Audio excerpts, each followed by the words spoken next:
There Follows the Dark, Chapter 3. As Holmes went, Jinx's was a strange one. It was built into a wide-bellied tree of indeterminate age and type. It might have been some kind of hybrid, or even the result of powerful witchcraft for all Lux knew. It was immense, that much was obvious. By Jinx's basic description, it was big enough to support a hollow interior 2 stories tall, with a basement carved deep into the earth amongst its root network. There was a window by Jinx's bed, which Lux was still occupying, and it looked out over an open copse. The bark, what she could see of it, was black, which stood at odds with the greenery outside, excepting a radius around Jinx's home. Plant life seemed to wither and die at about 7 or 8 feet from the tree. Beyond that strict circle, there was green grass, ferns, shrubs, and even a small garden. Within that circle was loose, dusty, nutrientless dirt. It was like a dust bowl, almost. Nothing should be able to live in this patch, but Jinx's odd treehouse persisted despite the hostility of its environment. Not terribly different from Jinx, then. When she'd woken and grown coherent enough to recognize her surroundings, Jinx had explained a few things in what Lux was growing to realize was a habitually slapdash manner. Lux had collapsed, Jinx brought her home, and somehow that had led to her waking up in Jinx's bed and wearing a loose overshirt, one that smelled distinctly like Jinx, while her own ratty clothes and cloak were nowhere to be seen. She wasn't wearing any underthings either, and how that had come about was something that she was studiously avoiding thinking about in detail. If she did, Lux thought she might die of embarrassment. The door to the room creaked open. "Feeling better?" Jinx asked as she stepped into the cramped bedroom. "Mm-hmm." Lux bobbed her head and surprisingly didn't feel nauseated by the action. Jinx's little potion had worked in spite of its literally indescribably bad taste. If Lux were to liken it to drinking tar mixed with liquefied coal and grit that had been scraped from the underside of a cart pulled by an incontinent mule, it wouldn't be disloyal to the overall impression she'd gotten. Her stomach felt better than it had in weeks, though. Her head, too. She hadn't even realized she'd been nursing such a bad headache until the point when her head was finally, blessedly clear. "Good." Jinx grinned and held out a plate. "Think you can stomach some food?" Lux's eyes widened. The plate had scrambled eggs on it, and a muffin with a generous pat of butter and what looked like actual honey. She took the plate gratefully with shaking hands and didn't wait for a utensil. She picked up some of the scramble with her fingers and pushed the fluffy yellow eggs between her lips. Tears burned at the edges of her eyes as she chewed. "That bad, huh?" Jinx asked as she held out a fork. "Sorry, I'm not much of a cook." "No, it's fine," Lux mumbled as she scooped up another bunch with her fingers and shoved them into her mouth before taking the fork. "It's good. It tastes good." The muffin was a bit hard, and it crunched under her teeth, but the sweetness of the butter and the honey flooded across her tongue. The bread was still warm. It was fresh, overcooked, but fresh. Lux had to force herself to swallow. After barely subsisting on cast-offs and occasionally actual garbage sometimes, Lux couldn't remember the last time she ate anything so good. Her tears were blinding her, and her hands were shaking. "Here, let me just..." The plate suddenly steadied as the bed shifted, and Lux looked up at Jinx, who was sitting across from her. That smile on her face. What was it? It wasn't as wide as before. Strange. She looked strange without that too wide smile. Jinx almost didn't look like herself at all. "Eat!" She was holding the plate up and out, and Lux sniffled as she stared at Jinx in shock. It was so odd. Jinx should have terrified her, with her black pinned eyes and the way she smiled so wide that it was like a wound in her face. And yet she was so kind. A very odd definition of kind, sure, but still kind. The fork shook in Lux's hand, but with Jinx keeping the plate steady, she managed to finish breakfast. Jinx set the empty plate aside, took the fork too, and then reached over to the end table and picked up a ceramic cup. Steam was drifting up from it, and, for a moment, Lux was terrified that she was going to have to drink that terrible concoction from before again, only now it would be hot. Somehow, that idea made it even less appetizing. "It's just tea," Jinx said with a laugh. "Here." She passed Lux the cup, who accepted it gratefully. The smooth surface of the cup was warm to the touch, and she lifted it to her nose to breathe in the aromatic vapors. "Oh." With that word came more tears. Her chest was suddenly tight as her fingers gripped the cup weakly. Still, she took another breath. then another. "You okay?" Jinx asked casually. For some reason, she didn't look surprised. Yeah, I'm fine," Lux replied shakily. "I can get you something different if you want, Blondie," she offered. Lux shook her head before lifting the cup to her lips and sipping at the tea. It was sweet and sour at the same time, just like she remembered it. The tang rested comfortably on her tongue, and the taste memory sharpened her senses like nothing else could. It was a reminder of a better time. "No, this is perfect," Lux said, looking up at Jinx, whose smile widened to that unsettling degree it always did. "Lemon tea is my favorite." "Oh, well, good," Jinx laughed. "I got a whole bunch of the stuff in the kitchen." Lux sipped slowly at her tea, savoring it for as long as she could. It was amazing. It didn't matter if it had been made well. Honestly, Lux wasn't even sure she'd be able to tell whether or not it had been oversteeped or not at this point. It had been so long since she had her favorite tea that, if anyone were to ask, she would tell them it was the best tea she'd ever had. Across from her, Jinx just watched. It should have been eerie, but it wasn't. Really, Jinx struck her more like a cat, quietly occupying space nearby without intruding. It was a unique talent. The tea was gone too soon, and she lowered the cup with a faint feeling of disappointment. She was full and warm, and surprisingly, safe. She felt safe. And she wanted more tea. Jinx held out a hand for the empty cup, and Lux eyed the still warm vessel mournfully for a moment before passing it over. "Thank you," Lux mumbled. "For the tea? And for breakfast?" Jinx didn't reply. She just picked up the remains of Lux's meal and left the room in silence. Taking a deep, steadying breath, Lux tried to center herself. Maybe more accurately, she tried to distract herself, and looking around the room she was in was her only real option. It was cluttered was probably the best word, whether or not it was flattering. There was parchment scattered across every surface, including the floor, and stubs of charcoal, snapped quills, and empty inkwells too. There didn't seem to be any one spot in Jinx's room that was actually dedicated to the task of drawing or writing. Rather, it looked like Jinx just did so wherever it took her fancy. It was very Jinx, at least inasmuch as Lux felt she could make the judgment, granting that she didn't know Jinx very well. Which led Lux to another curiosity. She stood from the bed, flattened on the long tunic she'd apparently slept in until it fell to her knees, and made her way to the far wall by the door. Across every inch of the wall there were the most curious sketches. They were exacting in a way that Lux had never seen before, and made her think of the sort of diagrams used by the secretive Mason guilds. They were fantastical designs that nonetheless seemed almost possible, if one squinted the right way and were willing to suspend a bit of disbelief. Soaring spires that carved through the clouds, ramshackle structures clinging to the walls of deep cloven rifts in the earth. More than just structures, though, there were the symbols and sigils that covered other sheets of parchment, and Lux brushed the hair from her face as she leaned in to examine them. Some were massive, taking up several feet worth of parchment laid side by side, with other smaller symbols scrawled in the margins, along with notes written in some kind of crabbed, inscrutable shorthand. Others were smaller and covered sheets seemingly at random. It was magic, that much was obvious. Some of it Lux even recognized in a certain sense. Magic was heavily restricted in the Principality of Demacia, but it wasn't beyond her. She'd been born with magic, a fact that her family had tried to keep carefully hidden, so she had learned a certain amount from what prescribed text she could lay her hands on by necessity in order to control her power. Not that it had mattered in the end. This magic was scribed across 100 different disparate pieces of parchment, and was so incredibly strange. It was so orderly, considering whose hand had penned it. Lux reached out and traced one of the symbols on the wall. It was beautifully rendered, even if she didn't know what it meant or what it was for. She traced the margins, too, where Jinx had scrawled in that unreadable shorthand. It was probably packed with information. She'd seen certain artisans write in similar guild cants and lingua obscura to the same effect. The desk in the room was equally cluttered, although it looked to have seen some kind of cleaning recently.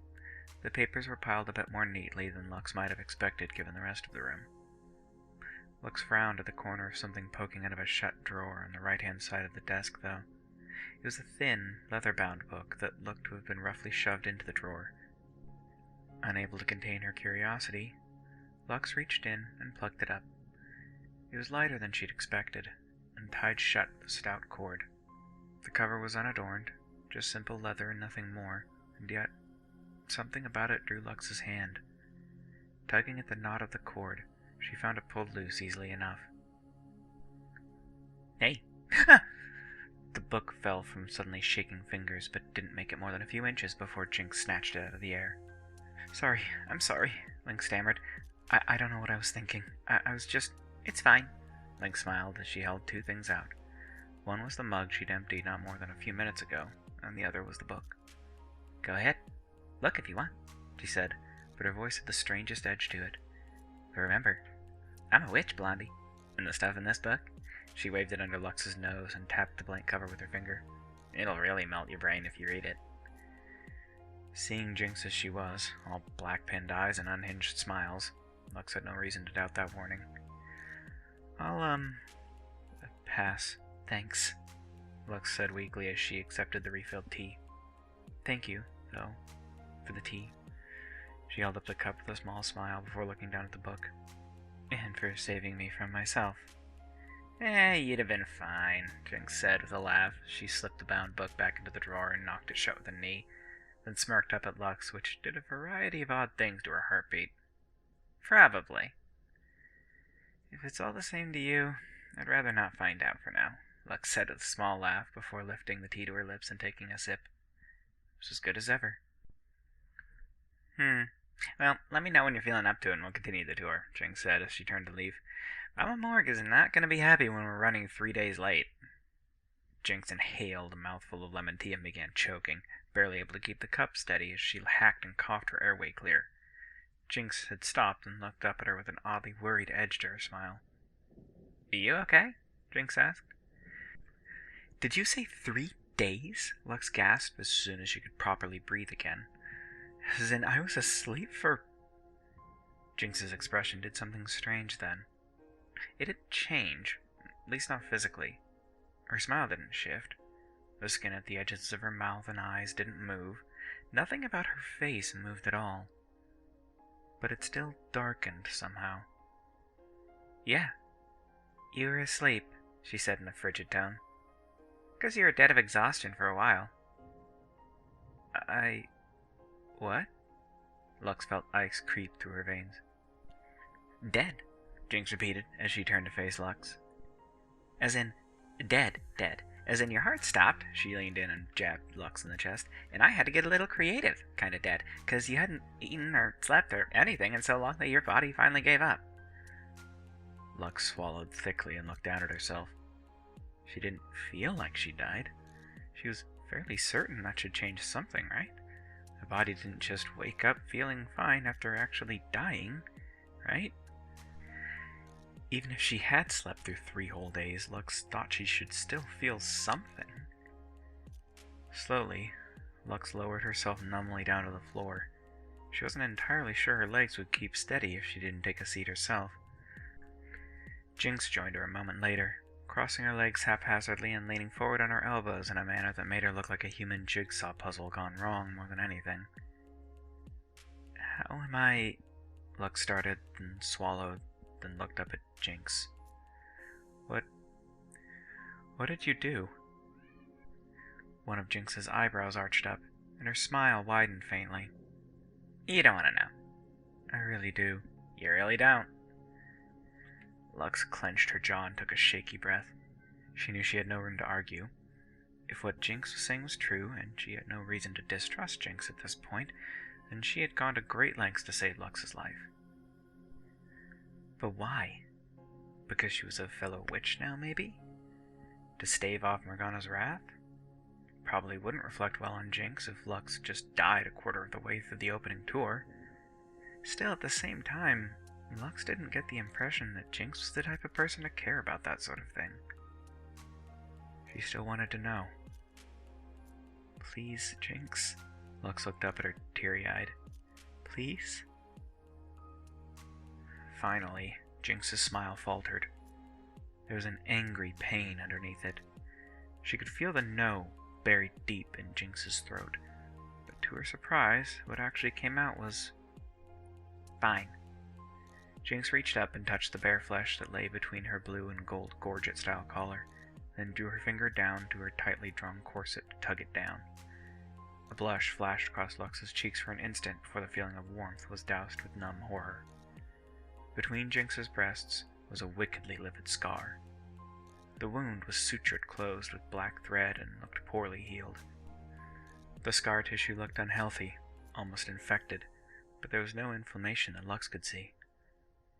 Jinx pulled her corset back up, then reached out and put a finger to Lux's chest, to a spot just underneath her left breast. You needed more help than magic could give you, so, like I said, I had to get creative. Jinx leaned back as Lux looked down at herself again. With shaking hands, Lux set down her mug, then reached up to pull the collar of the tunic away so she could look down her shirt.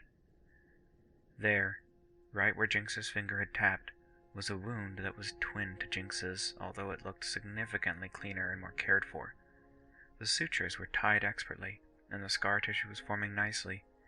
It wasn't pretty, but it was healing. Lux let the collar fall from her fingers as she looked up at Jinx. What did you do? Your heart was giving out, so I gave you some of mine, Jinx said flatly. Witchcraft. This was the darkest sort of witchcraft. The sacrifice of flesh, the use of blood in the workings of magic. That was, as Lux had been taught, the most wicked form of magic in the world. It was corruption incarnate and the core of witchcraft. Except... how? Lux whispered. Well, my heart's beating just fine, Jinx said with a strange kind of calm in her eyes, despite the rictus grin on her face.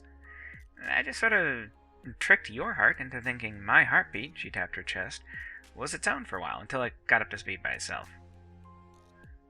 Lux had to swallow several more times to get the lump out of her throat. And when she finally did, it took her another few moments to get enough feeling back in her legs to push her tea away and scoot close enough to Jinx that she could lay a hand on her chest where the scar lay. Who did the cutting? Lux asked. Evelyn? She remembered those wicked golden claws the older witch had worn on her fingers. Those would have been sharp enough. Then Jinx let out a harsh bark of a laugh. What? Eve? Her magic isn't good for, keeping people alive, you know, Jinx said. It was my magic, Blondie, so I was the one who did it. Lux's stomach lurched. You... She stared at the part of Jinx's corset that covered the scar. You did that to yourself? Lux looked up at Jinx in disbelief. If anything, Jinx just looked confused at Lux's reaction. Yeah, she replied. Why? Why? Jinx jerked back at the sudden spike in volume. Lux's eyes were wide, her heart was racing, thundering in her chest despite being dead for who knew how long, and her hands were shaking violently as she pulled back from Jinx. Why? Lux hissed again. Jinx! She laid her palm over Jinx's chest. You cut your heart out from me. Only a little bit, Jinx let out a nervous laugh as she held up her finger and thumb slightly apart. Like, that much of it, at most. Any amount of heart cutting is a lot, Lux screamed. Jinx's rictus grin turned brittle as she drew back. A tremor had taken up in her shoulders and down her arms. What if you died, Jinx? Lux sobbed as she reached out and clutched at Jinx's collar. You don't even know me. Why would you do something like that? For a violently long moment, Jinx stared at her with the most alien look on her face that Lux had ever seen another human being wear. There was something behind those black-pinned blue eyes that shook Lux to her core. It wasn't fear. It was something that, in truth, Lux couldn't put words to. If I hadn't, Jinx said finally in a voice no louder than a whisper, then you'd have died, Blondie. Lux shook her head. So? She asked bitterly. Why do you care? She looked down at Jinx's chest and let out a dry, racking sob as she bowed her head until she bumped against Jinx's collarbone. Why would you risk your life for me? The warm pressure of Jinx's hand came to rest on the back of Lux's head, and suddenly there was no more damming up her tears. They fell hot and fast and endlessly as Lux sobbed out her grief against Jinx's scarred chest. Months upon months of pent-up anguish spilled out of her. Memories of ravenous light and uncaring eyes and metal-shod footsteps plagued her. Through it all, Jinx sat and let her cry. By the time the tears had run out, so too had the light of day, and Lux was lying against Jinx, physically and emotionally numb from exertion. Jinx held on to her without question, and seemingly without concern. And when Lux had finally quieted down, Jinx gathered her up in her arms, stood, and walked her back over to the bed where she laid Lux down on the soft mattress. "Feel better?" Jinx asked. "A little," Lux said weakly as she stared up at the strange witch who was caring for her.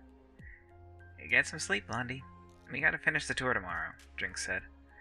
"Plus, I gotta find my other wand. Pow gets antsy if they're apart for too long." "Wait." Lux reached out weakly to grab Jinx's hand. "Please, will..." She hesitated. She was too tired for shame. "Will you stay? At least until I fall asleep?" Jinx raised an eyebrow, then gave a weird, creaky little laugh and nodded. "Yeah, sure." Jinx turned and sat down on the side of the bed, and Lux held onto her hand as she slowly drifted. An almighty yawn interrupted Lux's words, and she was feeling even more sluggish after finishing it. "Ever told me why?" "Why what?" "Why you cut out your heart from me," Lux said. "Why you care?" "Because..." Jinx started, then trailed off and shook her head. Then she turned back to Lux with that insouciant smirk of hers. "Because I'm crazy. Ask anyone in the coven. I'm the craziest of us all."